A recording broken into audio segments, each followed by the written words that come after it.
Hello నమస్తే, welcome to mega media political. ఈరోజు మన దేశంలో హిందువులకి చాలా రకాల సంస్థలు అయితే ఉండడం జరిగింది. అందులో ఆర్ఎస్ఎస్, బజరంగ్ దళ్, అలానే అందులో ఒకటే హిందూ వాహిని. సో ఆ హిందూ వాహిని దేనికి పనిచేస్తుంది, అసలు హిందూ వాహిని ఈ సంస్థ లోపల ఏమైనా అంటే తప్పుడు పనులు ఏమి చేస్తుందా లేదా, లేదంటే హిందూ వాహిని వల్ల వేరే మతాలకి ఏమైనా ప్రాబ్లమ్స్ ఉన్నాయా, అవి కూడా మనం ఒకసారి కనుక్కుందాం. దాని గురించి మాట్లాడడం కోసం అని చెప్పి హిందూ వాహిని నుండి ఒక పర్సన్ రావడం జరిగింది. ఆయనే బసవరాజు. నమస్తే అన్న. నమస్తే, జై శ్రీరామ్ అన్న. నమస్తే అన్న. అన్న, ఈ హిందూ వాహిని దేశం లోపల బజరంగ్ దళ్, ఆర్ఎస్ఎస్ అనే సంస్థలు ఉన్నాయి, కానీ ఆ ఉంటుండగా ఈ సంస్థను కూడా ఎందుకు తీసుకొచ్చారు?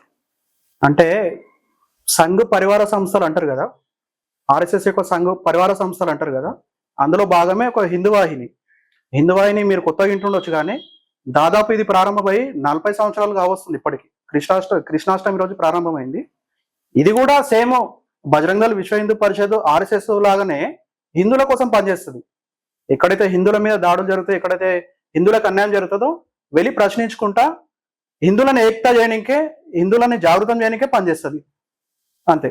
అయితే ఏదైతే ఆర్ఎస్ఎస్, బజరంగ్ దళ్ మీ సంస్థలు ఏవైతే ఆర్ఎస్ఎస్, బజరంగ్ దళ్, హిందూ వాహిని, అవును, ఇంకా చాలా ఉన్నాయి హిందువులకి. ఈ సంస్థలన్నీ హిందువుల కోసం పనిచేయడం కోసమా, లేక ఇతర మతస్థుల్ని భయపడడానిక? మీరు ఒకటి గమనించాలి, హిందువుల కోసము పనిచేయడం కోసం అనుకుంటేనే ఇతర మతాలను భయపెట్టాలని అంటున్నారు కదా. అసలు ఏమాత్రం కాదు. హిందుత్వం కోసం పనిచేస్తుంటాం మేము, దేశభక్తులను తయారు చేయడానికి మాత్రమే పనిచేస్తాం. ఏ మతాలను భయపెట్టాలని, ఏం చేయాలని కాదు.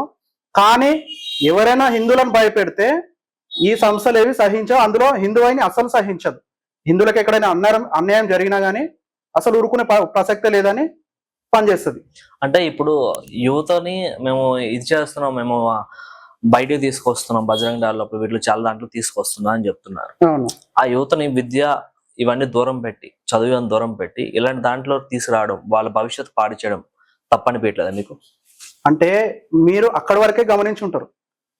ఇప్పుడు నేనైనా సరే, ఎవరైనా సరే, ఇల్లు వాకిలి వదిలేసి, నా కుటుంబాన్ని వదిలేసి కాకుండా మేము మా పర్సనల్ పనులు చేసుకుంటూ, మా కుటుంబాన్ని చూసుకుంటూ, చదువుకునే వాళ్ళు చదువుకుంటూ, దేశం కోసం, ధర్మం కోసం పనిచేస్తాం. కానీ వాళ్ళని చదువు లేకుండా, పని లేకుండా మా ఇంట తిరగమని, సంస్థలకు పనిచేయమని మేము ఎక్కడ చెప్పాం.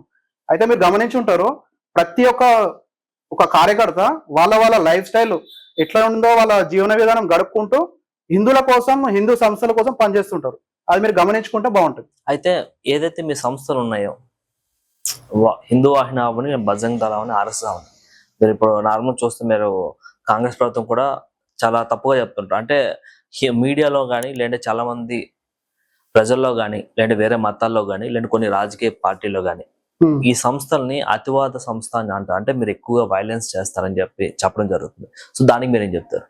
అతివాదం అంటే మేము ఊరికే వెళ్ళి ఎవరి మీద వైలెన్స్ చేయము, మేమేం అది చేయము. హిందువులను భయపెట్టాలని, ఈ దేశంలో కాదు ప్రపంచంలో హిందువులను భయపెట్టాలని ఏ శక్తి ప్రయత్నం చేసినా భారతదేశాన్ని వంకర చూపులతో చూసి హిందువుల మీద వంకర మాటలు మాట్లాడితే అసలు ఊరుకునే ప్రసక్తే లేదని కరాఖండిగా చెప్తాం. హిందువులకు ముమ్మాటికి సపోర్ట్ గా హిందూ వాహిని ఖచ్చితంగా పనిచేస్తుంది. అసలు హిందూ వాహిని లోపల ఏమేం పనులు చేస్తారు మీరు? హిందూ వాహినిలో ఏముంటది? సేవా సురక్ష, హిందువుల రక్ష, దేశ రక్షణ ఉంటది. ఇంకేముంటది అందులో? అంటే గోరక్ష కూడా మీరు చేస్తుంటారా? గోరక్ష కూడా వెళ్తుంటారు. గోరక్ష కూడా మేము కూడా చేస్తుంటాము. అంటే ఇప్పుడు గోరక్షకు ఎందుకు చేస్తారు అంటే, అన్ని మతస్థులు వాళ్ళు తరలిస్తున్నారు. ఒకటి మీరు అడిగే విధానము, ఇప్పుడు గోవులను వధించొద్దని మనకు రాజ్యాంగమే చెప్పింది. గోవులను ఇల్లీగల్ గా తీసుకొచ్చి స్లాటర్ హౌస్ పెట్టేసి మా మనోభావాలు, హిందువుల మనోభావాలు దెబ్బతీసే విధంగా మా ముందు వచ్చి అవి చేస్తుంటే మనసు ఎట్లా ఊరుకుంటది? సపోజ్ మీకు మనసు ఊరుకుంటుండొచ్చు, కానీ మేము హిందూ వాహిని పనిచేసే ఒక్కొక్క హిందూ కార్యకర్తకి, హిందూ వాహిని కార్యకర్తకు మనసు ఊరుకోదు. ఆపుతాము ఖచ్చితంగా. మనకు ఒక చట్టమే ఉంది కదా, చట్టాన్ని మేము ఇంప్లిమెంట్ చేయమని చెప్తాము, పట్టుకుంటాం, తీసుకెళ్లి గోశాలకు కానీ పోలీసులను పిలిచి వాళ్ళకి హ్యాండ్ ఓవర్ చేస్తాము. అట్లాంటప్పుడు గోరక్షకుని అంటే గోవుల్ని వధించడం తప్పని చెప్తున్నారు. ఆ గోవుల్ని అమ్మేది కూడా హిందువులే, ముస్లింలకు కానీ లేదంటే మిగతా ఇతర మతస్థులకు కానీ అమ్మేది హిందువులే. మరి అలాంటప్పుడు హిందువులు అమ్మడం మానేస్తే మంచిదే కదా? అమ్మడం మానేస్తే అంటే వాళ్ళ పరిస్థితి ఎట్లుంటుందో తెలియదు. అయితే ఏదైతే రూల్ ఉందో దాని ప్రకారంగా డాక్టర్ సర్టిఫికెట్ ఇచ్చిన గోవులు ఏవైతే ఉంటాయో అట్లాంటి అంటే వ్యవసాయంకి పనికిరాని గోవులు అట్లాంటివి ఉంటే అమ్ముతారేమో కానీ వీళ్ళు డైరెక్ట్ గా తక్కువ రేట్కి తీసుకొచ్చుకొని బయటి రాష్ట్రాల నుంచి పల్లెటూర్ల నుంచి తీసుకొచ్చుకొని కోయడం ఎంతవరకు కరెక్ట్. అయితే ఏదైతే కోతకు లేనివి ఆ వ్యవసాయానికి పాల ఉత్పత్తికి పనిచేసే గోవులు ఉంటాయి కదా, అట్లాంటి వాటిని మేము పట్టుకుంటాం. డాక్టర్ సర్టిఫికేట్ చూపిస్తే వదిలేస్తాం. అక్రమంగా వాళ్ళతో లాక్కోవాలని మా హిందూ ఆయన ఎప్పుడు పనిచేయదు. అట్లాంటివి మేము ఎంకరేజ్ కూడా చేయం. అయితే ఏదైతే ఇప్పుడు గోవుని తీసుకొచ్చి అంటే ఇల్లీగల్ గా తీసుకొస్తా అని చెప్పి మీరు చెప్పడం జరుగుతుంది. సో ఇవి ఇల్లీగల్ తీసుకొస్తున్నప్పుడు గవర్నమెంట్ వధించడం తప్పు అని చెప్తున్నప్పుడు గవర్నమెంట్ ఖచ్చితంగా పనిచేస్తే మేము రాత్రి బావులో మా కుటుంబాలను వదిలేసుకొని రోడ్ల మీద మా ప్రాణాలతో చెలగటం మేము ఎందుకు ఆడతాం? గవర్నమెంట్ ఇంప్లిమెంట్ చేయాలి కదా. అంటే ధర్మం పేరుతో మీరు చేసే ఏవైతే ఈ తప్పుడు పనులు చేస్తున్నారు అని చెప్పడానికన్నా అంటే మాకు మా దేశానికి మా ధర్మానికి వ్యతిరేకం ఉన్నోనికి అది తప్పు కనిపిస్తుంది. హిందూ వాహిని సంస్థ దాచుకొని వెనకాల పనిచేసే సంస్థ కాదు. హిందువుల కోసం డైరెక్ట్ గా రొమ్ము విరిచి నిలబడే సంస్థ హిందూ వాహిని. మేము ఎక్కడ భయపడేది లేదు, ఎక్కడ ఎవరిని భయపెట్టింది లేదు. కానీ హిందువులను భయపెడితే మాత్రం ఖచ్చితంగా నిల్చుంటది. అంటే ఇప్పుడు ధర్మ రక్షణ పేరుతో చేసిన హింసలు మీ సంస్థ గానీ లేదంటే దీన్ని ఓకే చెప్తా లేదంటే ఖండిస్తుందా? ధర్మరక్షణ పేరుతోన ఏ సంస్థ చేసినా ఎవరు ఒప్పుకోరు, చేయరు కూడా, ఎవరు చేయరు కూడా. హిందువులని హిందూ దేశాన్ని ఎవరైనా వంకర చూపులు చూసినా, ధర్మాన్ని హేళన చేసినా, దేవుళ్ళని హేళన చేసినా, మా పురాణ ఇతిహాసాలను హేళన చేసినా ఊరుకునే ప్రసక్తి లేదని మరీ చెప్తున్నాను నేను. అంటే ఇప్పుడు మీ దృష్టిలో రాజ్యాంగం గొప్పదా అంటే మీ సంస్థకి, లేదంటే మీ భావజాలు గొప్పవా? మేము దేశపరంగా వస్తే రాజ్యాంగమే గొప్పది అంటాం, మా సంస్థ పరంగా వస్తే ధర్మమే గొప్పది అంటాం. రెండు కలుసుకొని వెళ్తున్నది కాబట్టి మేమంతా రాజ్యాంగానికి కట్టుబడే హిందూ వాహిని పనిచేస్తుంది. ఇతర సంస్థలు కూడా రాజ్యాంగానికి కట్టుబడి పనిచేస్తాయి. అంటే ధర్మం దేశం రెండు సపరేట్ కాకుండా మీకు అనిపించేది చెప్పండి, మీ మనసుకి ధర్మం గొప్ప. నేను ఒక హిందువుగా చెప్తున్నా, నాకు ఫస్ట్ నా ధర్మమే గొప్పది. ఇదే క్వశ్చన్ మీరు ముస్లింకి అడుగుతారా, వాళ్ళు ఏమంటారు? ఫస్ట్ మా మతమే గొప్పది అని అంటారు. నా వ్యక్తిగతంగా నాకు నా ధర్మమే గొప్పది. మీరు ఇదే క్వశ్చన్ ముస్లింలను అడుగుతారా? నన్ను ఇక్కడ కూర్చోబెట్టి మీరు అడుగుతున్నారు, వాళ్ళు ఏమంటారు? మాకు మా ఇస్లామే గొప్పది, మా ఇస్లాం తర్వాతనే ఏదైనా అని అంటారు. ఈ దేశంలో ఉండి పాలస్తీనాకి ఇరాన్కి సపోర్ట్ చేసినప్పుడు మీరు ఇట్లాంటి క్వశ్చన్లు వాళ్ళ దగ్గర ఎందుకు అయ్యారు? అయితే ఇప్పుడు ఏదైతే ఈ ధర్మం పేరుతో హిందూ వాహిని, బజరంగ్ దళ్, ఆర్ఎస్ఎస్ ఈ మూడింటిని రాజకీయ పార్టీ ఓట్ బ్యాంకింగ్ కింద కానీ లేదంటే ఒక రాజకీయ టూల్ కింద కానీ మిమ్మల్ని వాడుకుంటున్నారని చాలా మంది చెప్తున్నారు. సో దానికి మీరేం చెప్తారు? రాజకీయంగానే మీరే అంటున్నారు కదా, ఏ రాజకీయ పార్టీ మమ్మల్ని వాడుకున్నది అది మీరే చెప్తే బాగుంటది. ఇంకొకటి, హిందూ వాహిని కార్యకర్త కానీ ఇతర సంస్థలలో ఉన్న కార్యకర్త కానీ ఒక ఎమ్మెల్యేకి కార్పొరేటర్కు ఉన్న ఎక్స్పీరియన్స్ ఉంటుంది, మమ్మల్ని ఎవడు వాడుకునే అంత ప్రసక్తే లేదు అసలు. అంటే ఇప్పుడు ఏదైతే మీరు గోరక్షల కింద అని మీరు పోరాటం చేస్తున్నారు, సో ఎక్కువ శాతము ప్రజల్లో కానీ కొన్ని పొలిటికల్ పార్టీలు కూడాను దీని వెనకాల బీజేపీ ఉంది అని చెప్పేసి చెప్తుంటారు. సో మరి మీరు ఎట్లాంటి పనులు చేస్తున్నప్పుడు మీరు ఎందుకైనా సరే ఇరుక్కున్నా సరే, జైల్లో వెళ్ళినా సరే లేదంటే శిక్షలు పడినా సరే, మరి బీజేపీలు ఎందుకు వస్తున్నారు మీకు సపోర్ట్ గా? అంటే మీరు అడిగే క్వశ్చన్ నాకు ఎట్లుందా అంటే, బీజేపీ డైరెక్ట్ గా చేస్తుంది అనకుండా మీరు తిప్పి మాట్లాడుతున్నారు. కానీ బీజేపీకి మాకు సంస్థకు సంబంధం ఉండదు. అదొక రాజకీయ పార్టీ, ఇది మాది ఆర్గనైజేషన్, స్వచ్ఛంద సంస్థ. మేము హిందువుల కోసమే పనిచేస్తాం. వాళ్ళు రాజకీయంగా వాళ్ళ ఎజెండా ఏది ఉందో వాళ్ళు పనిచేసుకుంటారు. అంటే రాజకీయ పార్టీలకు ఉండేది మీ సంస్థలే కదా? కాదు, వాళ్ళ పని వాళ్ళది, మా పని మాది. వాళ్ళు వచ్చి మాకు ఏమి సలహాలు ఇయ్యారు, మేము వాళ్ళకి సలహాలు ఇయ్యం. వాళ్ళ పని వాళ్ళది, మా పని మాది. అంటే బీజేపీలో ఉన్న ఒకటి మీరు అడిగే క్వశ్చన్ నాకు అర్థమైంది. బీజేపీకి మాకు రిలేషన్ అడ్డగట్టాలంటున్నారు అనుకుంటున్నారు. కానీ బీజేపీలో భారత్ మాతాకి జై, వందే మాత్రం అంటారు కాబట్టి మేము అక్కడ ఉంటాం. అంటే వాళ్ళని ఒక మా లెక్కలో చూస్తాం. ఇతర పార్టీలు కూడా భారత్ మాతాకి జై, వందే మాత్రం ఈ దేశానికి ఏమైనా అయినప్పుడు కూడా వాళ్ళు కూడా బాధపడితే, ఇతర పార్టీలు మీరు ఏవైతే సెక్యులర్ పార్టీలు అనుకుంటారో వాళ్ళు కూడా ఈ దేశానికి ఏదైనా జరిగినప్పుడు అయ్యో అంటే మేము వాళ్ళకు కూడా సపోర్ట్ చేస్తాం. మేము పర్టికులర్ గా బీజేపీకే చేయాలని మాకేం రూల్ ఉండదు అక్కడ. అయితే మీ సంస్థలో పోరాటం అంటే మీ సంస్థ నుంచి పోరాటాలు చేస్తుంటారు, మీ గోరక్షక మాక్సిమం ఒక మతానికి పైనే పోరాటం చేస్తా అని చెప్పి ప్రజల్లో చాలా మందికి భావన ఉంది. దానికి ఏం చెప్తారు? నేను అదే చెప్తున్నా, మేము ఏ మతానికి వ్యతిరేకం కాదు, ఏ రాష్ట్రానికి ఏ దేశానికి మేము వ్యతిరేకం కాదు. కానీ హిందూ దేశానికి హిందూ ధర్మానికి ఎవడు వ్యతిరేకం, మేము వాళ్ళకి వ్యతిరేకం. అయితే ఏదైతే మీ సంస్థలో ఉన్న కుర్రోళ్ళు కానీ అంటే పిల్లలు కానీ ఇప్పుడు ఈ మధ్యన వస్తున్న చాలా మంది బజరంగ్ దళ్ అని చెప్పి ఆర్ఎస్ అని వాళ్ళు గోరక్షల కోసం అని చెప్పి అంటే చేజింగ్ చేయడం కానీ ఇలాంటి ఇట్లా యాక్సిడెంట్లు కానీ లేదంటే శిక్షలు కానీ జైల్లోకి వెళ్ళడం కానీ జరుగుతుంటాయి. సో మీ సంస్థలు మీకు సపోర్ట్ కింద మీ వెనక ఉంటాయా, లేదంటే ఇక్కడితో అయిపోయింది కాదని చెప్పి మిమ్మల్ని వదిలేస్తాయా? ముందుగా ఈ సంస్థలలో జాయిన్ అయ్యేటప్పుడే మాకు తెలిసి ఉంటుంది మా ప్రాణాలు రిస్క్లో ఉంటాయి, మా కుటుంబాలు కూడా రిస్క్లు ఉంటాయని. మేము అందరికీ నోటెడ్ అవుతాం, కానీ దేశం కోసం ధర్మం కోసం పనిచేస్తాము. ఈ సంస్థలు మమ్మల్ని బయటికి కూడా తీసుకొస్తే అన్ని రకాలుగా మాకు హెల్ప్ఫుల్గా ఉంటాయి. అయితే ఈ కొన్ని హిందూ సంస్థలు ఏమంటాయంటే హిందువులు ప్రమాదంలో ఉన్నారు అని చెప్తుంటారు. అంటే ఇవి నిజంగానే ప్రమాదంలో ఉన్నాయా, లేదా ప్రజల్లోనే ఇట్లాంటివి చిత్రీకరిస్తున్నారా మీరు? అదే ఎవరు చిత్రీకరిస్తున్నారు అనేది మీరు కూడా ఒకసారి చెప్తే నేను చెప్తా. అంటే మీరు కూడా టీవీలలో చూసి ఉంటారు, టెర్రరిస్టులు పట్టుబడ్డప్పుడు 2047 అనేది వాళ్ళు టార్గెట్ పెట్టుకొని పనిచేస్తున్నారు. ఆ మధ్య దొరికిన అది రాజేంద్ర నగర్ అటు దొరికినప్పుడు గానుగ ఉన్నతోన ఆయన రెజిన్ తయారు చేయడానికి పోయాడు. పట్టుకుంటే ఏమన్నాడు, హిందువులందరినీ చంపేసి మేము గజ్వాయ్ హిందూ తయారు చేస్తామని, ఈ భారతదేశాన్ని పూర్తిగా ఇస్లామయం చేస్తామని అంటున్నారు. ఏ టెర్రరిస్ట్ దొరికినా ఆ 2047 పెట్టుకొని పనిచేసుకుంటున్నాడు. అందుకనే యూసీసీ బిల్ వద్దంటారు వాళ్ళు, ఎన్ఆర్సీ వద్దంటారు, సిఐఏ వద్దంటారు. అంటే దీని అర్థం అంతా మీకు అర్థం కావట్లేదా? ఒకసారి గమనించి మాట్లాడండి, ఒకసారి గమనించి మీరు క్వశ్చన్ చేయండి.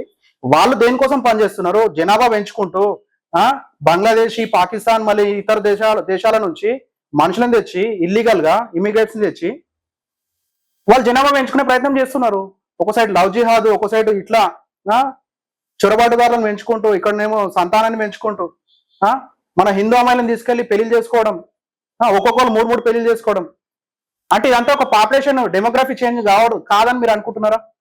అది ఇప్పుడు ఏదైతే మీరు లవ్ జిహాద్ కోసం మాట్లాడారు, అసలు లవ్ జిహాద్ పైన మీ అవగాహన ఏంటండి? మీకున్న అవగాహన ఏంటి?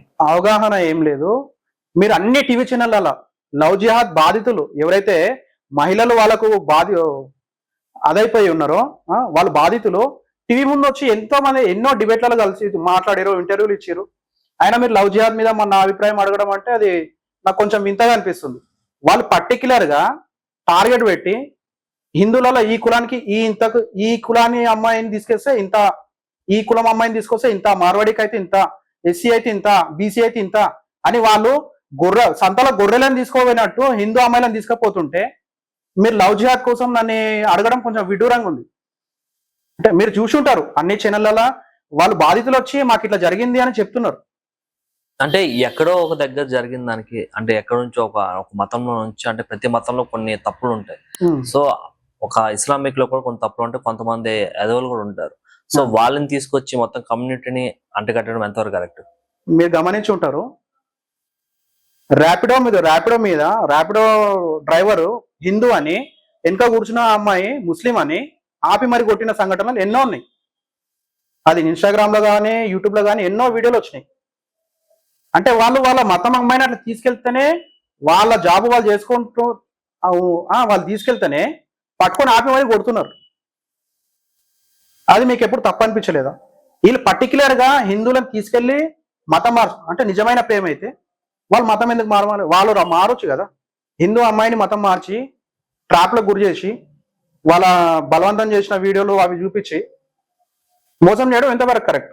సరే నిజమైన ప్రేమ మరి అతను వచ్చి దీనిలో కలవచ్చు కదా హిందుత్వంలకు.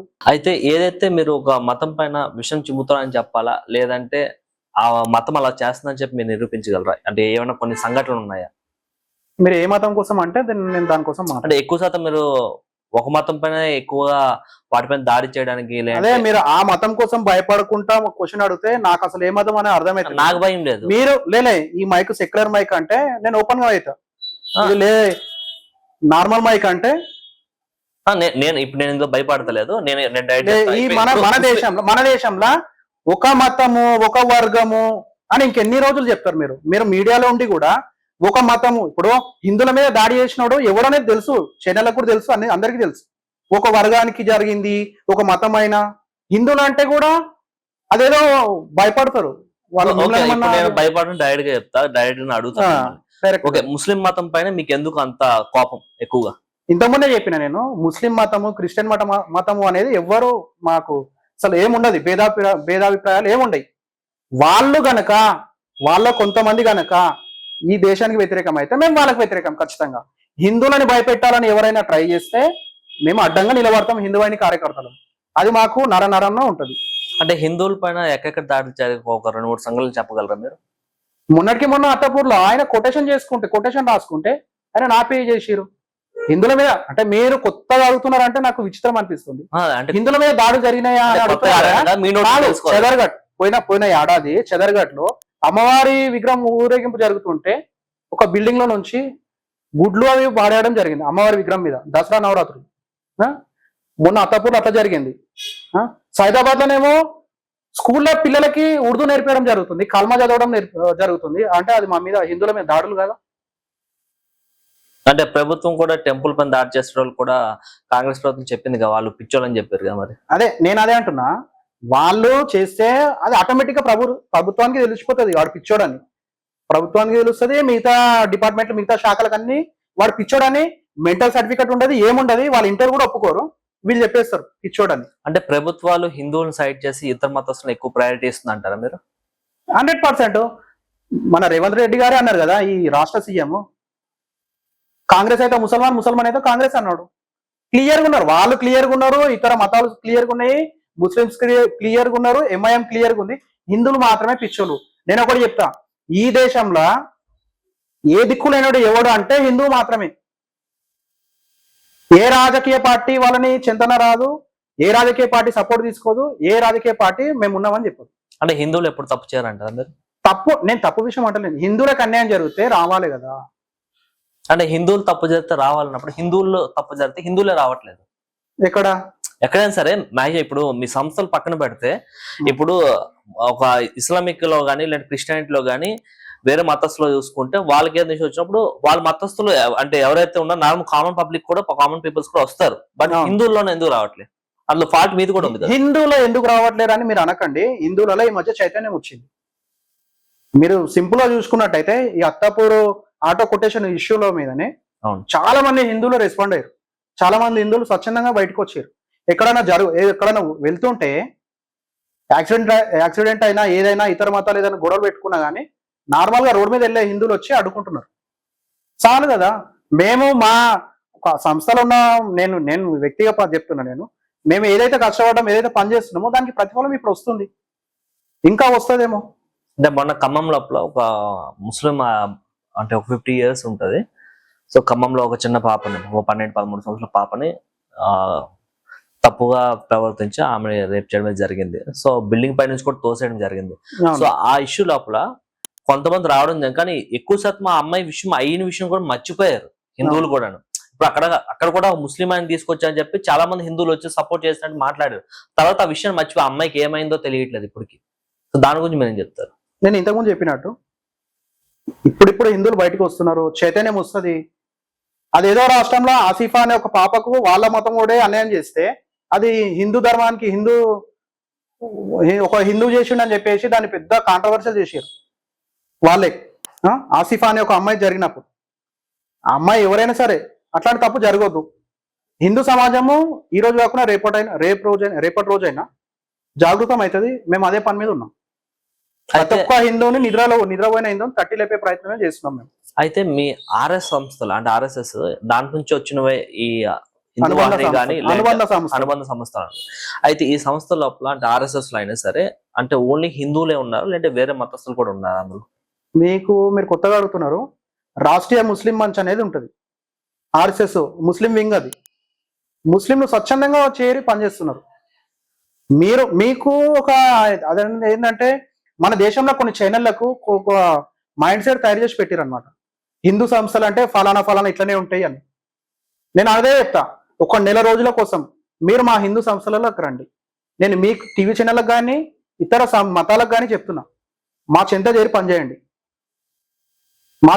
పనిచేయండి. మీకు మేము ఏ ఉద్దేశంతో పనిచేస్తున్నామో మీకు సింపుల్గా అర్థమవుతుంది. నేను చెప్పడం కాదు కదా. అంటే హిందువులు కూడా అంటే ఇంకా చేరాలంటారా ఇందులోపల? ఖచ్చితంగా చేరాలి. దేశ రక్షణ ధర్మ రక్షణ హిందువులు చేయకపోతే ఇంకెవరు చేస్తారు? అంటే చాలా మంది హిందువులు ఇప్పటికి మా బానే ఉంది కదా, సెక్యులర్ గా ఉంటామేమో అంటున్నారు కదా, వాళ్ళని మనం రుద్దునట్టు అనిపిస్తలే మీకు? ఫస్ట్ ఏ రోజైతే ఈ గజ్వాయ్ హింద్ అని చెప్పిన కదా ఇంతకు ముందు, అవును, ఆ గజ్వాయ్ హింద్ కి ఫస్ట్ బలయ్యేది ఈ సెక్యులర్ నా కొడుకులే. ఇట్లా అంటున్నాను, మీరు తప్పుగా అనుకోకండి. అన్ని మతాలు ఒకటి, అన్ని ధర్మాలు ఒకటి అని ఎవరైతే అంటారో ఫస్ట్ బలయ్యేది వాళ్ళే. ఇట్లా అనుకునే కదా పాకిస్తాన్ విడిపోయినప్పుడు వాళ్ళ చెంత చేరి వెళ్ళిపోయిన వాళ్ళు ఈరోజు ఎక్కడున్నారు వాళ్ళు? ఆ? పాకిస్తాన్ విడిపోయినప్పుడు వాళ్ళు ఎంత పోయిరు, వాళ్ళంతా అందరు ఒకటే అని. ఈరోజు ఎక్కడున్నారు? అయితే మొన్న సిజేపీ పార్టీ ఇష్యూ లోపల ఒక దళిత ఉమ్, ఆమె ఏమంటుందంటే, ముస్లిం ఉన్నారు కాబట్టి మేము ఇంకా బతుకున్నాం, ముస్లిం లేకపోతే మా దళితుల పరిస్థితి ఏంటి దేశంలో అంటున్నారు. దాని మీద ఏం చెప్తారు? నేను ఇదే చెప్తున్నాను. నేను వాళ్ళని నమ్మిపోయినందుకే అక్కడ కూడా, ఇప్పుడు పాకిస్తాన్ లో కూడా ఎవరు మిగిలిపోయారు? మొత్తం సమాప్తం చేసి పాడేసారు. 19% ఉన్న హిందువులు 1%, 2% ఉన్నారు ఇప్పుడు అక్కడ పాకిస్తాన్ లో. బంగ్లాదేశ్ లో అయితే మీరు చూసి ఉంటారు, అక్కడ చంపింది ఎవరిని? చెట్టుకు వేలాడదీసి పెట్రోల్ పోసి తగలబెట్టారు. ఆయన కూడా ఒక హిందువే, దళితుడు. మరి ఇక్కడ వీళ్ళు మాట్లాడిన వాళ్ళంతా ఆ రోజు ఎందుకు బయటికి రాలేరు? సిజేపీ ప్రొటెస్ట్లు అంటున్నారు కదా, ఆ మాట్లాడిన వాళ్ళు ఆ రోజు ఎందుకు బయటికి రాలేరు? అయితే అంధభక్త అని మిమ్మల్ని ఎందుకంట, అంటే హిందువుల లోపల ఎక్కువగా ఒక్కో మాట అంధభక్తనని అది ఇంకేమన్నానని మేము దానికి గర్వంగా ఫీల్ అవుతాం. కానీ మేము టెర్రరిస్టులకు అయితే సపోర్ట్ చేయం కదా. ఏ పార్టీలు చేస్తున్నాయి? చైనాకు సపోర్ట్ చేసే పార్టీలు ఇక్కడ యూట్యూబర్స్ కానీ వాళ్ళు కానీ ఉన్నారు కదా, నక్సలైట్లకు మావోయిస్టులకు పనిచేసే వాళ్ళు ఉన్నారు కదా. మేము అట్లయితే కాదు, మేము అంధభక్తులమే ఉండొచ్చు. అంటే ఇప్పుడు హిందూ ధర్మానికి ఏదైనా సరే మా ధర్మం జోలికి వస్తే మొదలమని మీరు ఎందరో అన్నారు. అవును, అదే సిజేపీ పార్టీ వాళ్ళు ధర్మానికి ఖిలాఫ్ గా మాట్లాడినప్పుడు మీరు ఎక్కడికి వెళ్ళారు? జరుగుతుంది కదా ఇప్పుడు పరిణామాలు, మీరు చూస్తలేరు అనుకుంటా. అంటే ప్రొటెస్ట్ లో జరిగే టైంకి ప్రొటెస్ట్ లో జరిగినాయి, ఆ రోజు అక్కడ పోలీసుల మీద దాడులు జరిగినాయి. ఇప్పుడు అందరిని నోటెడ్ చేస్తున్నారు, కేసులు బుక్ అవుతున్నాయి. వాళ్ళని వాళ్ళ ఇంట్లోనే విమర్శించుకునేటట్టు చేసినారు వాళ్ళు. మేమిక్కడ వాళ్ళ ఇంట్లోనే వాళ్ళకు అది చేస్తున్నారు. అంటే అక్కడ ఒక దేవుణ్ణి పొగిడి హిందూ దేవుడిని తిట్టి, లేదంటే తప్పుగా మాట్లాడడం, లేదంటే చులకనగా మాట్లాడడం చేశారు. అయితే ఫస్ట్ ఆఫ్ ఆల్ సిజేపీ ప్రొటెస్ట్ దేనికోసం పెట్టారు? విద్యార్థుల కోసం. కనీసము చనిపోయిన విద్యార్థుల కుటుంబాల నుంచి ఎవరన్నా అక్కడ పిలిచిర్రా? వాళ్ళ కోసం ఒక 2 నిమిషాలు మౌనం పాటించిర్రా? కనీసం ఆ బ్యానర్ మీద ఎవరైతే చనిపోయారు స్టూడెంట్ వాళ్ళ ఫోటోలు ఉన్నాయా? అది ఒక రాజకీయంగా వేరే దేశానికి సపోర్ట్ గా ఉన్న జరిగింది. ఈ దేశానికి ఎవరైతే వ్యతిరేకం ఉంటారో వాళ్ళంతా అక్కడ కనిపించినారు. అంటే భారత్ తెరెత్తి కూడా ఇన్షాల్లా ఇన్షాల్లా అనేటోళ్ళంతా ఆడున్నారు. ఆజాదీ ఎవరి కోసం ఆజాదీ? ఎందుకు ఆజాదీ? అంటే అందులో ఉన్న సగం కన్నా చెప్పడం కన్నా చాలా మంది హిందువులే ఉన్నారు అందులో. హిందువులు ఉన్నారు, నేను హిందువులు అంటలేను అక్కడ. ఈ దేశ వ్యతిరేకులు హిందువైనా, సొంతం నా సోదరుడైనా, నా కడుపున ఒకటినా నా కొడుకైనా సరే ద్రోహే. ఈ దేశానికి ఎవరైతే వ్యతిరేకం మేము వానికి వ్యతిరేకం. అక్కడ నిల్చొని ఆజాదీ అంటే ఇంకేం ఆజాదీ కావాలి వాళ్ళకు? 1947లో మనకు స్వాతంత్రం వచ్చింది, ఇంకేం ఆజాదీ కావాలి? ఈ ఆజాదీ నినాదాలు మీరు ఎక్కడ చూసుకుంటారంటే కాశ్మీర్ గొడవల మీద కాశ్మీర్ వేరుపడాలని ఆజాదీ నినాదాలు ఉండే. ఆ ఆజాదీ నినాదాలు వీళ్ళు అక్కడికి వెళ్ళి చేయడం ఏంది? మనము ఎంతో భక్తిగా కొలిసే రాముని తిట్టడం ఏంది?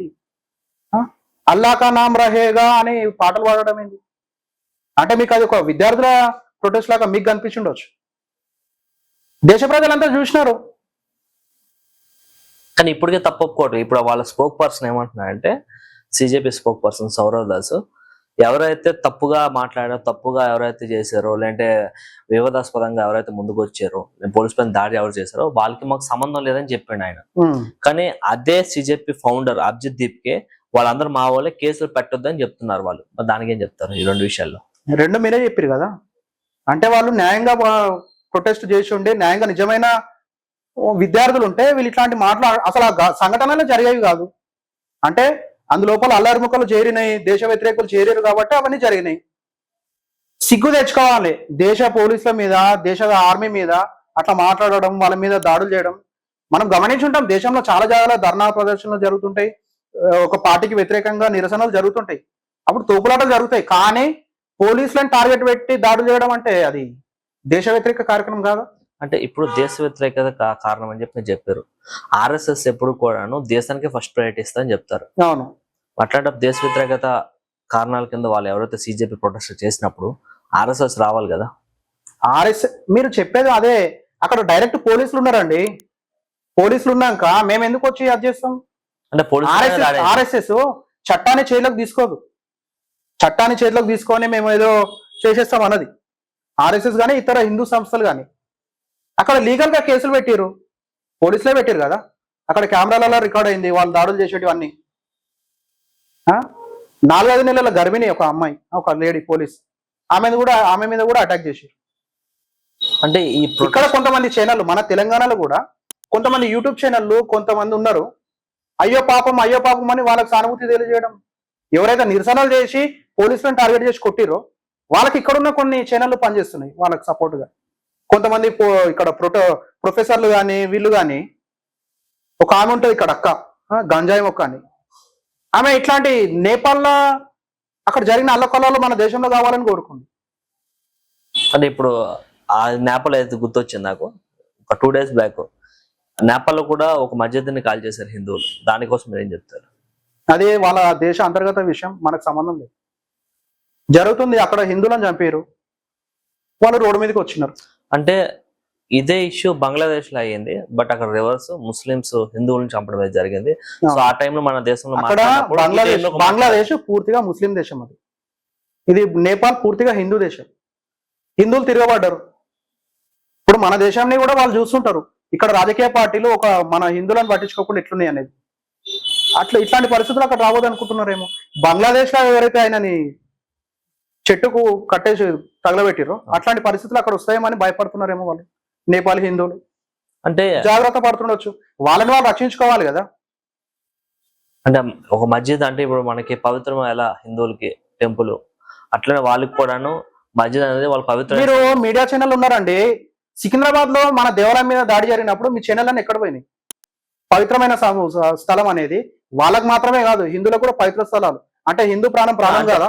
అక్కడ మేము షూట్ చేసి మా పక్కన పెడితే కాక గవర్నమెంట్ ఇన్వాల్వ్, గవర్నమెంట్ ఏమని చెప్పింది, అక్కడ ఎవరైతే దాడులు చేసి పిచ్చోళ్ళు అని చెప్పారు. నేను ఇంత ముందే మీకు చెప్పాను, అవును పిచ్చోళ్ళు అని చెప్పినప్పుడు మా గవర్నమెంట్ చెప్తుంది కదా, మా గవర్నమెంట్ మీరు ఇంతకుముందు అడిగిన దానికి నేను ఇంతకుముందే మాట్లాడిన విషయము. మెంటల్ సర్టిఫికెట్ ఎక్కడ ఉంది, వాళ్ళ కుటుంబాలు ఎక్కడ ఉన్నాయి, వాళ్ళ కుటుంబాలు బయటకు వచ్చి ఎక్కడ చెప్పినాయి. ఒకవేళ పిచ్చోడు అంటే ఎర్రగడ్డ హాస్పిటల్ పెట్టాలి, లేదు అంటే వీంతోన ప్రాణహానులు ఉన్నాయి, వీంతోన ఇతర మతాలకు ఏదైనా జరుగుతుంది అంటే కట్టేసి పెట్టాలి ఇంట్లో. రోడ్ల మీద వదిలేస్తే ఏదైనా జరగరాని జరుగుతుంది. ఇప్పుడు అంత పెద్ద ఇష్యూ అయింది. మనవాళ్ళు ఎవరికి దెబ్బలు తిన్నాయి? హిందువులై. ఫైనల్ గా మీరు హిందువులకి ఏం చెప్పాలనుకుంటున్నారు ఆ విషయం చెప్పండి. నేను ఫైనల్ గా చెప్పాలనుకుంటున్నది ఏంటంటే, ప్రతి ఒక్క హిందూ సంస్థలలో చేరాలి, కులతత్వం మానాలి. కులాలని అది చేసుకొని మాట్లాడొద్దు, కులాలను బేస్ చేసుకొని మాట్లాడొద్దు. అయితే ఫైనల్ గా నేను ఒక క్వశ్చన్ అడగాలనుకున్నా ఏంటంటే, ఈ దేశం లోపల మెజారిటీ హిందువులు 85% ఉన్నారు. అదే ఒక ముస్లింలు ఈ దేశానికి 85% ఉంటే మీకు ఏమైనా ప్రాబ్లమా? 85% కాదు, కానీ మీరు చాలా దూరం వెళ్ళిపోయారు. ఇప్పుడే 25% ఉన్నప్పుడు 15 మినిట్ల టైంలో ఖతం కరదైతే అని అంటున్నారు. మీరు ఇంకా 85% కాడికి పోయారు. జస్ట్ వాళ్ళు 50%, 45% కానివ్వండి, ఆ రోజు మనకు అర్థమవుతుంది. వాళ్ళు ఇప్పుడున్నప్పుడే గజ్వాయ హిందీ చేస్తామనేసి 2047 టార్గెట్ పెట్టుకొని పనిచేస్తున్నారు. ఏ టెర్రరిస్టు దొరికినా 2047 అనేది వాళ్ళతో కనిపిస్తుంది. ఇంకా మీరు 80% వరకు వెళ్ళిపోయిన వాళ్ళు. ఇప్పుడు వాళ్ళు ఓకే మీరు 40% అన్నప్పుడు అనుకుందాం, 40% పెరిగారు, ఏం చేస్తారు అసలు? వాళ్ళు ఏం చేస్తారు? హిందువులనంతా కోసిపాడేస్తారు, మతం మారుస్తారు. ఒక చేతిలో వాళ్ళ మత గ్రంథం, ఒక చేతిలో కత్తి పట్టుకొని మతం మారుతావా లేదు మరణిస్తావా అని అంటారు. గత 1000 సంవత్సరాల కింద ఈ దేశంలో జరిగింది, మళ్ళీ జరుగుతుంది. బాబరు, అక్బరు, ఔరంగజేబు చేసిన పనులే వీళ్ళు చేస్తారు. అయోధ్య రామ మందిరం మనం ఎన్ని సంవత్సరాల తర్వాత కట్టుకున్నాం? 500 సంవత్సరాలు చదువుతాం. దానికి ముందు గులగొట్టినోడు ఎవడు? సోమనాథ్ మందిర్ మీద దాడి చేసినాడు ఎవడు? ముస్లిమ్స్. రాణి పద్మావతిని ఆమె ఆత్మాహుతి దాడి చేసుకునేటట్టు, ఆత్మాహుతి చేసుకొని మరణించేటట్టు చేసింది ఎవరు? ఖిల్జీలు కాదా? గజనీలు కాదా? బాబర్లు, అక్బర్లు. అంతెందుకండి, మన తెలంగాణలోనే మన హిందూ ఆడవాళ్ళని బట్ట లేకుండా బతుకమ్మ ఆడించిన చరిత్ర వాళ్ళది. రజాకార్లు, నిజాంలు ఎవరు? ఏ రోజైతే వాళ్ళు ఓపికతో ఉన్నారు, వాళ్ళ రాజ్యం వచ్చింది అంటే, వాళ్ళు అనుకున్న సీట్లు వచ్చినాయి అంటే లేనదైనా ఏముండదు. వాళ్ళు చూసేది ఏది ఉండదు. వాళ్ళు 1 time సెటిల్మెంట్ చేస్తామంటారు. మీరు రజాకార్ అంటున్నారు, అదే రజాకార్లకి ఇదే తెలంగాణలో పార్టీలు సపోర్ట్ చేస్తాయి. కొన్ని పార్టీలు ఓపెన్ గా చేస్తున్నాయి కదా. నేను అదే చెప్తున్నా, ఓపెన్ గా చేస్తున్నప్పుడు మళ్ళీ అదే పార్టీలకి ఇదే హిందువులు ఎందుకు ఓటేస్తున్నారు? నేను ఇప్పటిదాకా చెప్పిన. హిందువులు ఈ మధ్య జాగృతం అవుతున్నారు, ఈ మధ్య తెలుసుకుంటున్నారు వాళ్ళకు జరిగిన అన్యాయాలు, చరిత్ర తెలుసుకుంటున్నారు ఇది తప్పు అని. మున్ముందు మనకు పుట్టగతులు ఉండకుండొచ్చు. ఏ పార్టీలు అయితే మీరు అంటున్నారో ఆ పార్టీలకు పుట్టగతులు ఉండకుండొచ్చు. నేను ఇంకో విషయం చెప్తున్నా, హిందువులు గనక ఏకమైతే హిందువులని ఆపే శక్తి ప్రపంచంలో ఎవరికి ఉండదు. హిందువులను ఆపే శక్తి ప్రపంచంలో ఎవరికి ఉండదు. Thank you.